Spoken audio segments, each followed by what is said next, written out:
नमस्कार, नमस्कार, नमस्कार. वीकली कट्ट्यामध्ये तुमच्या सगळ्यांचं स्वागत आहे. तुम्ही विचार करत असाल, नुकतीच मॅच संपलीये, हे दोघांचे चेहरे आम्हाला आत्ताच दिसले होते, परत का आलेले आहेत? कारण आम्ही खूप खुश आहोत की बर्मिंगहॅममध्ये भारताने 7 मॅचेस हरल्यानंतर, एक मॅच ड्रॉ केल्यानंतर पहिल्यांदा विजय मिळवलेला आहे. गिलनी अप्रतिम कामगिरी केलेली आहे, आकाशदीपने अप्रतिम कामगिरी केलेली आहे. आणि आता सगळेजण निघालेत क्रिकेटच्या पंढरीकडे. आ, म्हणजे आता नुकतीच आषाढी एकादशी झाली, वारकरी आपापल्या घरी परतत आहेत. पण आता क्रिकेटचे वारकरी त्यांच्या पंढरीकडे निघालेले आहेत, म्हणजेच लॉर्ड्सकडे निघालेले आहेत. तर आज आपल्याकडे त्याच विषयी गप्पा मारायला आलेले आहेत अमोल कराडकर, द हिंदूचे पत्रकार. अमोल, स्वागत आहे तुझं. धन्यवाद आदित्य. तर अमोल, महत्वाचा मुद्दा आहे की लॉर्ड्सला क्रिकेटची पंढरी, म्हणजे आपण का मक्का म्हणावं, त्याच्यामुळे आपल्यासाठी ती पंढरीच आहे. तर क्रिकेटची पंढरी अ, का म्हणायचं, का क्रिकेटची म्हणायचं का? ओके. पंढरी म्हणा, मक्का म्हणा, गुरुद्वारा म्हणा, चर्च म्हणा, तुम्हाला हवं ते म्हणा. माझ्या दृष्टीने लॉर्ड्स हे क्रिकेटचं घर आहे. होम ऑफ क्रिकेट जे इंग्रजीत म्हणतात, ते अत्यंत चपखल आहे. त्याचा कारण नुसता त्याचा वारसा नाही. तुम्ही जर त्या वास्तूत गेलात, त्या प्रिमायसेस मध्ये गेलात, ओके, तर तुम्हाला समजेल की त्याला का होम ऑफ क्रिकेट म्हणतात. ती जी वाईब आहे ना आजच्या लिंगोमध्ये, साध्या मराठीत, त्याच्यावरून लक्षात येतं की याला का क्रिकेटचं घर म्हणायचं. अमोल, म्हणजे माझ्या माहितीप्रमाणे 1814 साली पहिली क्रिकेट मॅच लॉर्ड्सला झाली. M C C Marylebone cricket club, Melbourne cricket club नाही, इंग्लंडचं एमसीसी. आणि काय 1814 सालापासून झाली. इंग्लंडनीच खेळाची सुरुवात केलेली आहे, क्रिकेट खेळाची. आणि लॉर्ड्सला मॅच झाल्या म्हणून त्याला म्हणायचं का होम ऑफ क्रिकेट? ओके, दोन गोष्टी. ही तिसरी वास्तू आहे लॉर्ड्स क्रिकेट ग्राउंडची. ओके, हे तिसरं स्थान आहे लॉर्ड्स क्रिकेट ग्राउंडचं. क्रिकेट ग्राउंड सुरू झालं 1787. दोन जागा बदलून ही तिसरी जागा 1814 साली आली आणि 1814 पासून आतापर्यंत ते आहे. फक्त मॅरिलीबोन क्रिकेट क्लबचं होम ग्राउंड आहे म्हणून नाही. मॅरिलीबोन क्रिकेट क्लब हा तिथे प्रस्थापित आहे. मॅरिलीबोन क्रिकेट क्लब म्हणजे काय, तर क्रिकेटचे नियम अजूनही आयसीसी क्रिकेट गव्हर्न करतं. क्रिकेटचे नियम अजूनही मॅरिलीबोन क्रिकेट क्लब त्याचे कस्टोडियन्स आहेत. ते बदलल्याशिवाय, त्यांनी मोहर लावल्याशिवाय आयसीसी नियमात बदल करू शकत नाही. ओके, हा मुद्दा क्रमांक एक. त्याच्यामुळे मॅरिलीबोन क्रिकेट क्लबचं घर म्हणून ते. दुसरा मुद्दा, मिडलसेक्स काउंटी क्रिकेट क्लब, जो इंग्लंड मधल्या अत्यंत प्रतिष्ठित काउंटीज पैकी आहे, तिथे लॉर्ड्स आहे. आणि जर नियमावली तिथे तयार झाली आणि नियमावली तिथे अजूनही केली जाते, हा सर्वात मुख्य मुद्दा. पुढे गेल्या 200 वर्षात, म्हणजे आज तुम्ही जर एंटर केलं ना, विम्बल्डनची महती खूप लोकांना माहिती आहे, साधारण भारतीय क्रिकेट फॅन्सना सुद्धा. लॉर्ड्सची आहे का, की तिथे फक्त हे नाहीये, तिकडे 1977 सालापासून, म्हणजे जेव्हा वानखेडे स्टेडियम पाळण्यात होतं तेव्हापासून तिकडे indoor coaching academy year long चालू आहे. त्यांची वेगळी इंडोर अकॅडमी असते. 2007 साली मी जेव्हा नशीबवान होतो, लॉर्ड्सवर एक वन डे मॅच कव्हर केली मी, तेव्हा त्या स्कॉलरशिप प्रोग्रामच्या अंतर्गत मोहम्मद नाबी तिथे स्कॉलरशिप मध्ये असताना मी त्याला भेटलो होतो. जगभरातले वेगवेगळ्या इकॉनॉमिक आणि क्रिकेट टॅलेंट असेल तर बाकी सगळ्या गोष्टींची काळजी घेतली जाते. मोहम्मद नाबी तिकडे दिवसभर ग्राउंड वर्क करायचा, क्रिकेट ट्रेनिंग सोडून उरलेल्या वेळात. ओके, हे सगळं आहे. प्लस लॉर्ड्सचं म्युझियम जर तुम्ही कधी जाऊन बघता आलं ना, प्लीज बघा. म्हणजे क्रिकेटची परंपरा कशी जतन करायची ही सुरुवात लॉर्ड्सने केली. त्याच्यानंतर ऑस्ट्रेलियात पण तेच कॅरी फॉरवर्ड झालं. भारतात आत्ता आत्ता प्रयत्न सुरू व्हायला सुरुवात झाली आहे या सगळ्या गोष्टींचा. आणि प्लस मग ऑब्व्हियसली ती मांदियाळी तू वाचू शकशील की महत्वाचे क्रिकेट सामने झाले. एकच फक्त सांगतो की लॉर्ड्सवर जगातला पहिला क्रिकेटचा सामना झाला नाही आंतरराष्ट्रीय. इंग्लंडमध्ये सुद्धा लॉर्ड्स हे तिसरं ग्राउंड होतं जिकडे आंतरराष्ट्रीय क्रिकेट खेळलं गेलं. टेस्ट मॅच व्हेन्यू तिसरा होता इंग्लंड मधला. पण जी लेगसी बिल्ड झाली आहे आणि जे आत्ता त्यांनी एकीकडे गेल्या 25 वर्षात स्टँड्सच्या दृष्टीने ज्या पद्धतीने अपग्रेड केलंय, तरीही जुनं क्लब हाऊस जतन करणे ही जी परंपरा आहे की तो जो जुन्या आणि नव्याचा मेळ त्यांनी साधला आहे, त्याच्यामुळे अजूनही ते लॉर्ड्सचा जो हवा काही लोकांना वाटू शकतो तो अजूनही बरकरार आहे. तू तर बाबा जाऊन आलायस. आम्हाला तर काय, आम्ही एवढे नशीबवान नाही आहोत की अजून आम्ही ती लॉर्डची गॅलरी, लॉर्डचं म्युझियम बघावं. लिगसी असू शकते, 200 वर्ष पासून तिकडे मॅचेस होत आहेत, गव्हर्निंग बॉडी आहे. पण एवढ्या वर्षामध्ये म्हणजे मला पर्टिक्युलरली इंग्लंडच्या बाबतीत असं वाटतं की तो जो म्हणजे ज्याच्या अगेन्स्ट तू आहे, जे व्हाईट कॉलर डॉमिनन्स किंवा व्हाईट पीपल डॉमिनन्स, याचं मला समहाव नाही लॉर्डचे मूर्तिमंत उदाहरण वाटतं. म्हणजे काय, की आम्हीच बाबा मोठे. म्हणजे त्याच्यानंतर एमसीजी झालं असेल, इडन गार्डन झालं असेल, जगातली वेगवेगळी मैदानं झाली असतील, पण सगळ्यामध्ये सगळ्यात मोठं मैदान. आणि हे म्हणजे याच्यामध्ये मी जेव्हा लहानपणापासून अरे लॉर्ड्सला मॅच आहे, म्हणजे अरे लॉर्ड्सला मॅच आहे, अरे लॉर्ड्सला मॅच आहे, अरे म्हणजे काहीतरी मोठं आहे, अशी हवा तयार होण्याचं कारण काय? कारण ती परंपराच तयार झाली ना ती की लॉर्ड्स जोपर्यंत आज तू विचार कर ना, लॉर्ड्स मध्ये मॅच आहे ही एक गोष्ट. दुसरी गोष्ट क्रिकेटरच्या दृष्टीने बघ ना, पिढ्यानपिढ्या लोक काय म्हणतात. अजूनही लोक गावस्कर तेंडुलकर ग्रेट, पण टेस्ट मॅच मध्ये 100 नाही लॉर्ड्सला, त्याचं काय करायचं असं म्हणतात ना. दिलीप अगर वेंगसरकरांना दिलीप वेंगसरकरांना 116 टेस्ट मॅचेस पेक्षा लॉर्ड्सवर 300 मारल्या, हे विरुद्ध जास्त मिरवतात ना फॅन्स. ओके, सो ती एकदा तयार झालं ते वलय की ते कायम राहतं. ओके, बाकीच्या ज्या गोष्टी आहेत ना प्लेइंग कंडिशनच्या बाबतीत त्याच्यावर तू ये, काही हरकत नाहीये माझी. पण हे मला असं वाटतं. आणि दुसरा मुद्दा, इंग्लंडमध्ये नाही म्हणत लॉर्ड्स ग्रेट आहे, म्हणजे एमसीसी नाही म्हणत आम्ही ग्रेट आहोत, जग म्हणतं हे ग्रेट आहे. ते का म्हणतील आम्ही फालतू आहोत ना. जगाने दृष्टिकोन बदलला. आज मला प्रत्यक्षात क्रिकेट एन्जॉय करणं, आता मी वन डेच केले आहेत ऑस्ट्रेलियात सुद्धा आणि इंग्लंडमध्ये सुद्धा, दोन्हीकडे. इंग्लंडमध्ये मी एक टेस्ट मॅचचा दिवस बघितला फक्त, टेस्ट मॅच नाही अख्खी बघितलेली ना इंग्लंडमध्ये ना ऑस्ट्रेलिया, दोन्हीकडे वन डेच केले आहेत कव्हर. मला एमसीजी मध्ये जास्त मजा वाटली, मला ओव्हल मध्ये जास्त मजा वाटली. ओके, स्टँड्स मध्ये बसूनही मॅच बघताना लॉर्ड्स पेक्षा. पण म्हणजे लॉर्ड्सचं वलय कमी होतं का, तर नाही. लॉर्ड्स मध्ये म्हणजे ततपप झालं होतं. 2007 सालची गोष्ट आहे, मी त्या लॉर्ड्सच्या घरकींमध्ये एंटर केलं. प्रश्न पडला होता की आपण काय करतोय, मैं कौन हूं, मैं कहा हूं, अशी अवस्था होती. अचानक डावीकडे लक्ष गेलं तर एक खुर्ची सोडून पलीकडच्या सीटवर इयन चॅपेल बसले होते, त्यांचा कॉलम लिहित. म्हणलं हे काय आता. असं मागे लक्ष गेलं, त्यांच्या मागे रिची बोनो बसून लिहित होते. अ, म्हणजे आता तेव्हा म्हणजे, आणि 25 वर्षाचं वय होतं तेव्हा, 26 वर्षाचं. आणि पहिल्यांदा भारताच्या बाहेर क्रिकेट कव्हर करत होतो. त्या ह्याच्यात हे असं सगळं नशिबी येणं, म्हणजे खरंच प्रश्न पडला की मी खरंच इथे बसावं का वगैरे प्रकार जे होतात ना, टिपिकल, त्याला तुम्ही कनिष्ठ मध्यमवर्गीय महाराष्ट्रीयन मराठमोळं दारिद्र्य म्हणू शकता. तर तसं झालं काहीच. पण ओव्हरऑल मॅच बघण्याचा एक्सपिरियन्स आहे ना, तो त्या घरकींमधून वेगळा आहे. पण तो ऑरा आहे बुवा. का निर्माण झालाय, पिढ्यानपिढ्या निर्माण झालाय. आज रवी शास्त्रींनाही विचारा, ते अजूनही तेच म्हणतात की मी पहिल्यांदा जेव्हा इथे आलो 83 साली रिझर्व्ह म्हणून, तेव्हापासून आतापर्यंत अजूनही लॉर्ड्स हे लॉर्ड्स आहे, बाकी सगळं एका बाजूला, लॉर्ड्स दुसऱ्या बाजूला. पण जगातल्या सगळ्या प्लेअरच्या बाबतीत सुद्धा असंच आहे. आपल्यासाठी तो खूप मोठी लिगसी असू शकते, कारण 1983 लॉर्ड्सलाच झालं. त्याच्यामुळे आपल्याला एवढं महत्व आहे का लॉर्ड्स हे लॉर्ड्स आहे? सी, एनिवे इंग्लंड मधल्या सगळ्या मेजर ग्राउंड्सना ऍशेसमुळे तो सिग्निफिकन्स आहे इतर जगात.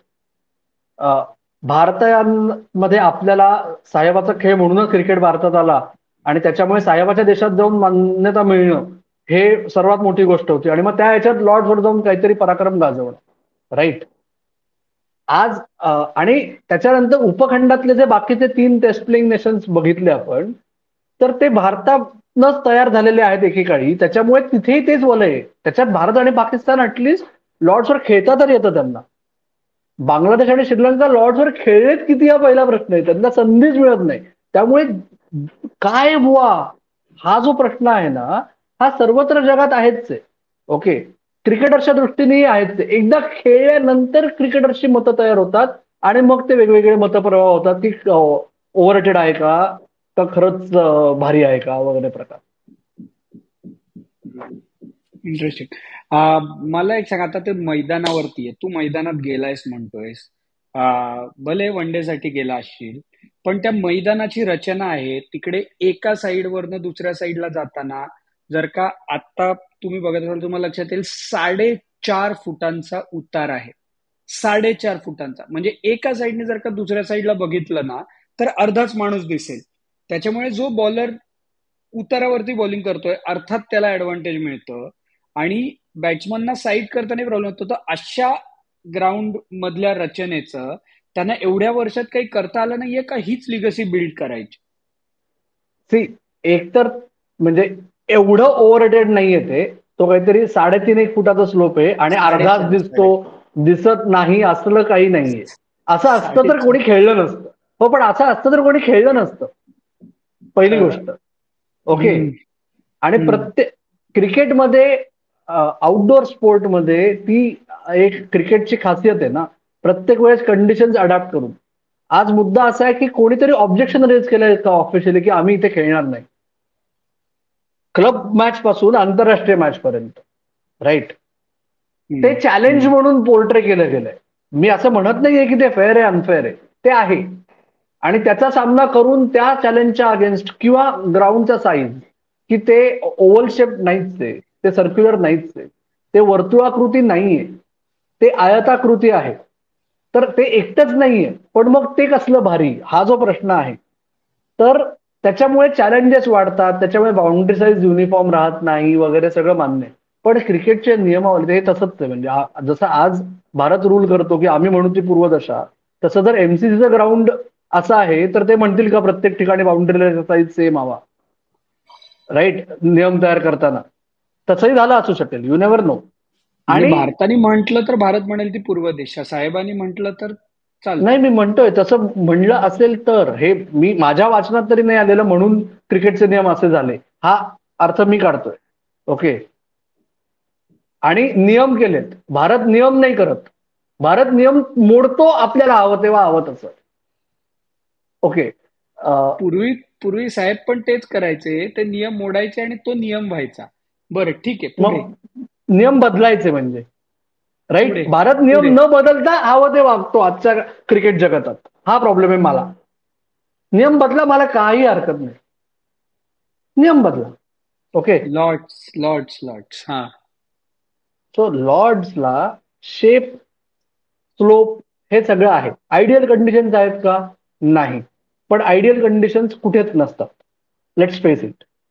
ओके. कारण क्रिकेट हा इतका एक्सटर्नल फॅक्टर्सनी इन्फ्लुएन्स होणारा गेम आहे की आयडियल कंडिशन्स कुठेच नसतात.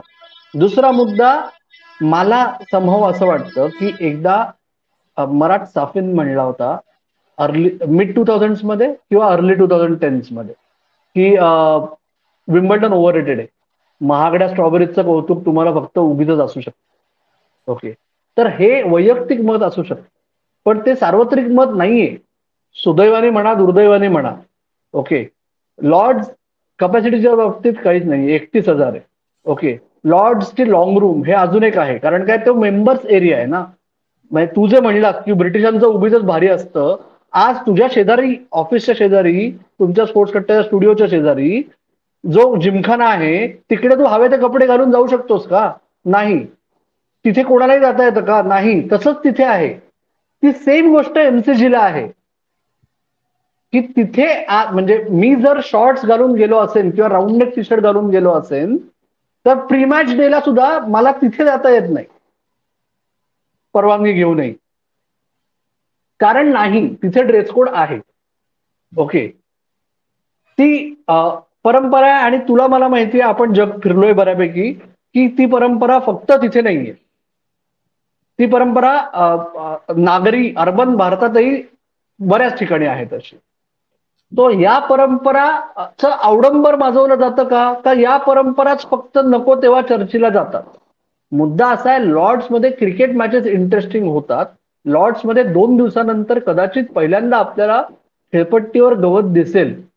ओके, आणि त्याच्यामुळे खेळाडूंसाठी पण लॉर्ड्स खूप महत्वाचं. याचं सुतोवाच तू केलं होतंस की जसप्रीत बुमराला लॉर्ड्सवर खेळायचंय म्हणून तो दुसरी मॅच खेळला नाही. हे जर आजच्या पिढीतही असं आहे तर लॉर्ड्सला खरंच क्रिकेट पंढरी म्हणायचं का, हा प्रश्न उद्भवण्याचं कारण नाही. मग कारण शुभमन गिलही पोस्ट मॅच प्रेस कॉन्फरन्समध्ये म्हणाला की प्रत्येकाचं स्वप्न असतं लॉर्ड्सला खेळण्याचं. आम्ही लॉर्ड्सला खेळणार नाहीये मी, तर मला कॅप्टन्सीही करायला मिळणार आहे आणि हा माझ्यासाठी बहुमान असणार आहे, असं शुभमन गिलचंही म्हणणं होतं. जसप्रीत बुमरानी 1-3-5 लॉर्ड्सवरती डोळ्यात ठेवूनच ठरवल्या होत्या. कदाचित ते 1-2-5 असंही होऊ शकलं असतं, कारण मध्ये 8 दिवसांची खरं म्हणजे विश्रांती होती पहिल्या आणि दुसऱ्या टेस्टच्या. त्याच्यानंतर सचिन तेंडुलकर जेव्हा शेवटच्या इंग्लंड दौऱ्यावरती गेला होता, तेव्हाही प्रत्येकाची तीच इच्छा होती की बाबा हे राहिलेली गोष्ट पूर्ण व्हावी, शतक व्हावं सचिनचं, म्हणजे लॉर्ड्सच्या ऑनर्स बोर्डवरती त्याचं नाव लागेल. पण आता हाही मुद्दा आहे की हे लॉर्ड्सच्या ऑनर्स बोर्डचं दुर्दैव आहे का सचिनचं दुर्दैव आहे हे आपल्याला माहिती नाही. पण म्हणजे हाही एक इंटरेस्टिंग मुद्दा आहे. तर पण अमोल, तुला काही अशा आठवणी आहेत का तुझ्या लॉर्ड्सच्या मना म्हणजे आठवणीत राहिलेलं काय आहे हे सांग. आणि सगळ्यात महत्वाचं म्हणजे मी आज एकदाही सांगितलेलं नाहीये की आमचा एपिसोड आवडत असेल तर मॅक्झिमम लोकांपर्यंत फिरवा, लाईक करा, शेअर करा, सबस्क्राईब करा. मराठीमधलं एकमेव पॉडकास्ट आहे आणि युट्यूब आणि फेसबुक दोन्हीकडे आपला मेंबरशिपचाही ऑप्शन आहे. तो नक्की काय प्रकार आहे तेही एकदा नक्की बघा. हा मग येस, त्या मॅच मध्ये मी जी एक मॅच केली 2 आठवडे मी तुला सांगितलं, ती मोहम्मद नाबीचा इंटरव्ह्यू तो भेटला, ते लॉर्ड्सच्या म्युझियमला जाता आलं, ते तिकडे पुण्यातली एक फॅमिली मला भेटली होती. आणि 2007 साली तेव्हा सिरीज 3-3 झाली होती. सिरीज डिसायडर लॉर्ड्सला होती. त्यामुळे इंडियन्स 400 पाऊंडला ब्लॅकमध्ये तेव्हा तिकीट विकत गेले होते वन डे मॅच. आणि मॅचच्या दिवशी त्या दिवशी त्या तिकडे मी ना रमेश पवारचा एक मस्त इंटरव्ह्यू झाला. रमेश पवारची सिरीज होती ती इंग्लंड मधली. रमेश पवार आणि मॅच पियुष पण चावला खेळला होता. इंडियाचे हो सगळ्या हो. मॅचेस खेळल्या होत्या.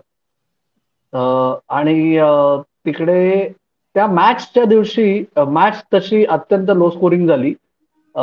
इंडियाने 3-1 डाऊन असताना 2 मॅचेस अचानक जिंकून मालिकेत रंगत आणली होती.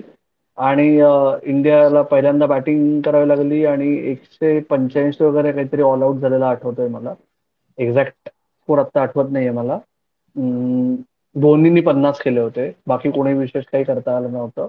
आणि पटकन आरपी सिंगनी दोन्ही ओपनर्सच्या विकेट्स घेतल्या होत्या. त्यामुळे मॅच इंटरेस्टिंग होईल की काय असं वाटत असताना केविन पीटरसन आणि पॉल कॉलिंगवुडनी चटचट येऊन मॅच संपवली. त्या मॅच बद्दल विशेष काही नाही, पण त्याच्यानंतर जी मजा आली होती प्रेस कॉन्फरन्समध्ये ती पण गमतशीर होती. म्हणजे तेव्हा, कारण की त्यानंतर लगेच दुसऱ्या दिवशी भारतीय संघ साऊथ आफ्रिकेला T20 वर्ल्ड कपला. राईट, त्याच्याबद्दल आपण सप्टेंबर महिन्यात बोलू. Yes yes yes yes. पण मला असं वाटतं की कट्टेकरांनी आम्हाला सांगावं की त्यांच्या लॉर्ड्सच्या आठवणी कुठल्या आहेत. माझ्यासाठी लॉर्ड्सची आठवण 2014 साली अजिंक्य रहाणेने तिकडे मारलेली सेंचुरी ही माझ्यासाठी सगळ्यात मोठी आठवण आहे. बरोबर ना अमोल? येस, अजिंक्यचे 100 आणि इशांत शर्माचा शॉर्ट बॉल स्पेल पण. येस आणि येस येस. हा बोल. आणि मला रिसेंट पास्ट मध्ये ज्या 2 मॅचेस भारताने जिंकल्या आहेत त्यातली ती 2021 ची मॅच होती ना, ती जास्त मेमोरेबल होती माझ्या दृष्टीने. कारण के एल राहुलच्या सेंचुरीवर. भारत मॅच मध्येच नव्हता. शेवटच्या दिवशी बुमरा आणि शामीने पार्टनरशिप केली आणि मग 2 सेशन मध्ये ऑल आउट केला. विराट त्यांना म्हणला let's give them help for 60 overs. आणि केला चमत्कार भारताने. ती मला जास्त मजा आलेली मॅच. कट्टेकरांनी सांगावं त्यांच्या लॉर्ड्सच्या, म्हणजे लॉर्ड्सला पंढरी म्हणायचं का नाही म्हणायचं हेही सांगावं. त्यांच्या लॉर्ड्सच्या आठवणीतली मॅच सांगावी आणि कमेंटचा पाऊस पाडावा आपल्या कट्ट्यावरती, असं मनापासून इच्छा आहे. पण अमोल, आता पंढरीला मॅच होतीये, तिसरी टेस्ट मॅच 1-1 झालंय. कोणालाही अपेक्षा नसताना 1-1 अशा स्कोर लाईन वरती तिकडे सिरीज चाललेली आहे. तर आपण एक 2 मिनिटात, मला वाटतं की त्या मॅच बद्दल काय वाटतंय हे सांगावं. मला तरी एवढंच वाटतंय की एकच बदल होईल भारताच्या टीम मध्ये, प्रसिद्ध कृष्णा जाऊन जसप्रीत बुमराह येईल. बाकी काही बदल होईल असं वाटत नाही. आत्ता तरी नाही वाटत मलाही काही अजून काही बदल होईल. इंग्लंड एक बदल करेल का दोन बदल करेल हा प्रश्न आहे पेस बॉलिंगला. ऍटकिन्सनला ऍड केलेलंच ते, सो आर्चर नक्की येणार. आणि ऍटकिन्सन पण येणार का हा मुद्दा आहे. जेमी कारण ओव्हर्टन पण आहे टीम मध्ये. तो सुरुवातीपासून टीम मध्ये आहे. तर म्हणजे त्यांच्याकडे अशी प्रोसेस असेल की बाहेरच्या बसवलेल्या माणसाला आत आणून डायरेक्ट खेळवायचा. अर्थात तो आधी टीम मध्ये होता, इंजुरीमुळे बाहेर गेला होता, पण तोही एक ऑप्शन त्यांच्या समोर आहे. बरोबर. त्याच्यामुळे आता तरी मला इंग्लंडचे दोन बदल वाटतात पेस बॉलिंग लाईनअप मध्ये. ऑलिपोप साठी बहुतेक आता नोटीस पिरियड वाली टेस्ट मॅच ठरू शकेल ही. त्या पहिल्या आणि टेस्ट मॅच मध्ये सेंचुरी आहे त्याची. हो, पण तरी ते दोन टेस्ट मॅचेस, कारण काय ऑलिपोपचं नशीब बलवत्तर होतं म्हणून तो IPL फायनलमुळे ऑलिपोप आता टेस्ट मॅच मध्ये आहे. नाही ऑलिपोप समजलं. जेकब बेथेल खेळणार होता झिम्बाब्वेची टेस्ट मॅच स्टार्टिंग 11 मध्ये. IPL पोस्टपोन झाली, RCB पोचलं, जेकब बेथेल थांबला. त्याच्यामुळे ऑलिपोप 11 मध्ये आला, त्याने द्विशतक केलं आणि त्याच्यामुळे पहिल्या टेस्ट मॅचला त्याला कसं ड्रॉप करणार हा प्रश्न. हम्म. हम्म. पण जेकब बेथल मला आवडलेला आहे प्लेयर. तो आता कधीतरी या सिरीज मध्ये खेळेल तेव्हा किती त्रास देतोय, किंवा होपफुली या टेस्ट सिरीज मध्ये वर्क इन प्रोग्रेस असेल तर एवढा त्रास देऊ नये अशी अपेक्षा करूया. पण आजचा एक वेगळा एपिसोड करण्याचा कट्ट्यावरती प्रयत्न केलेला आहे. अमोल, तू आलास त्याबद्दल मनापासून धन्यवाद. कट्टेकर यांनी आम्हाला कमेंट्स मध्ये सांगावं की हा एपिसोड कसा वाटला. लॉर्ड्स क्रिकेटची पंढरी आहे का, त्याला म्हणायचं का, हे आम्हाला कमेंट्स मध्ये सांगा. लॉर्ड्सच्या मैदानावरती तुम्ही बघितलेल्या, जर का तुम्ही प्रत्यक्ष गेला असाल तर खूपच छान, नसाल गेला तर माझ्यासारखं टीव्हीवरती कुठल्या तुमच्या लॉर्ड्सच्या आठवणी आहेत त्याही आम्हाला कमेंट्स मध्ये सांगा. आजच्या या विशेष एपिसोडमध्ये मात्र आम्ही इकडेच थांबतोय. आणि सगळ्यात महत्वाची गोष्ट, पहिल्या दोन्ही टेस्ट मॅचेस मध्ये आम्ही मेंबर्स ओनली प्लॅटफॉर्म वरती वॉच अलॉंग केलेले आहेत. आम्ही खूप मजा केली त्या वॉच अलॉंग मध्ये कट्टेकरांबरोबर मॅच बघताना. आणि आम्ही ते आमच्या अवेलेबिलिटीनुसार, कट्टेकरांच्या अवेलेबिलिटीनुसार 2 तास आधी मेंबर्स ओनली मध्ये आम्ही ती लिंक टाकतो आणि जे उपलब्ध असतात ते येऊन आम्ही मॅचचा आनंद घेतो. त्याच्यामुळे अशी त्याची वेळ फिक्स नाहीये. पण आम्ही नक्की तिसऱ्या टेस्ट मॅचच्या मध्येही लॉर्ड्सला हा प्रयत्न करणार आहोत. तर ते करायचं असेल तर त्याच्यासाठी तुम्ही नक्की मेंबरशिप प्रकरण काय आहे ते बघा. आत्ता मात्र या एपिसोडमध्ये आम्ही इकडेच थांबतोय. तुम्ही मात्र ऐकत राहा बघत राहा. आणि आमची वाट पाहत राहा. धन्यवाद.